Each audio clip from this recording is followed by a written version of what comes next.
কার লাগবে মাছ।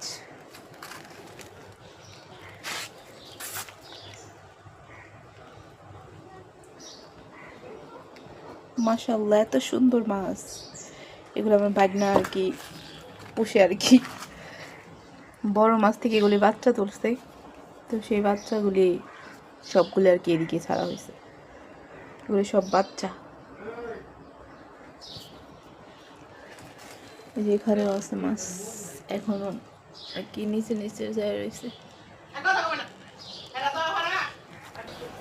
এগুলির বাচ্চা আর কি ওগুলি এখান থেকে আর কি ডিম ফুটে ফুটে তারপর আলাদা করা হয়েছে, তো সেইখানে আর কি ওইখানে যা বাচ্চা আর কি। তাছাড়া ওর মারা তো ডিম খেয়ে ফেলে, এই কারণে ওদের আলাদা করে রাখতে হয়, তারপর আবার এখানে রাখবে।